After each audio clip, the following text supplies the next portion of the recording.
Hello everyone, this is interview overview of Dr. Professor Louise Richardson on the topic What Terrorists Want.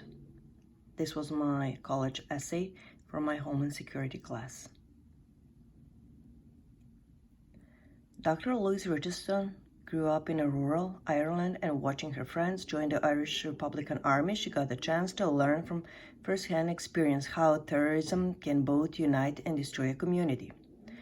After defining what terrorism is, Dr. Richardson explores its origins, its goals, what's to come, and what is to be done about it. In this interview, Dr. Richardson discusses about terrorism around the globe and throughout history. Quote, individuals and groups all had political or religious motive since 1st century AD. She showed that not everybody has the same views of life, of the world, and teaches viewers about some of the problems in our world.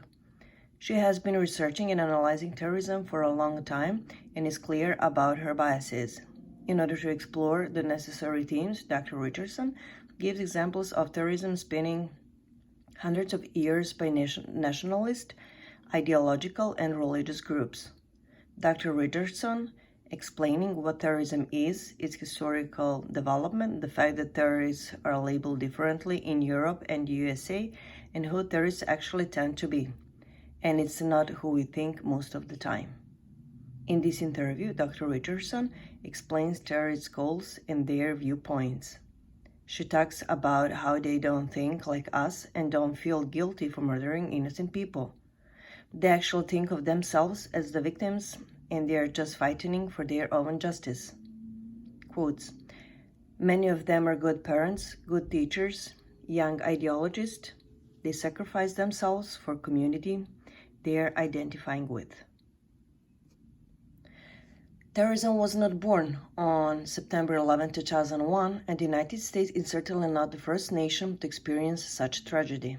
Terrorism will not go away, and this and other nations will likely fall victim to it again.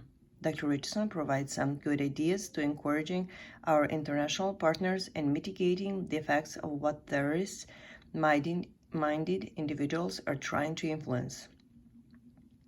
While the tactics are often askew of social mores and the terroristic approach is seldom considered constructive or effective, nations may want to adjust their response.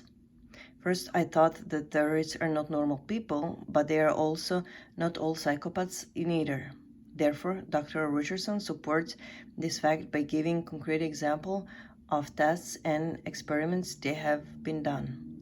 By asking ordinary people to place themselves in the shoes of those we are often told are pure evils, allows one a chance to see that they are humans too and are often trying to gain attention for an issue they feel strongly about. Studies showed that very few terrorists were actually proven to be crazy or psychopaths. Many of them just have way different beliefs and sees the world differently. Quote, one common thing in their profile is they have a highly oversimplified view of the world. They tend to see the world in terms of good and bad, black and white. Secondly, they tend to see themselves as idealistic, sacrificing themselves for others. Dr. Richardson is also very clear that this does not make terrorism appropriate. This fact provides a good education on different people and let us understand people differently. It also does bring awareness to terrorism around the globe, as it is a huge threat today. I personally found this interview very educational and interesting, and I learned something about terrorist motives and why they do what they do. Although I need to be more educated in order to have my own strong opinion on this topic, and right now I agree that counter-terrorist organizations need to cooperate on global level in order to save innocent lives. At the end, you may find reference, and also you may find a link on a YouTube if you are interested in watching a whole interview with Professor Dr. Louise Richardson on the topic what terrorists want. If you like my channel, please subscribe, and soon I'll post more essays on homeland security and criminal justice topics. Thank you.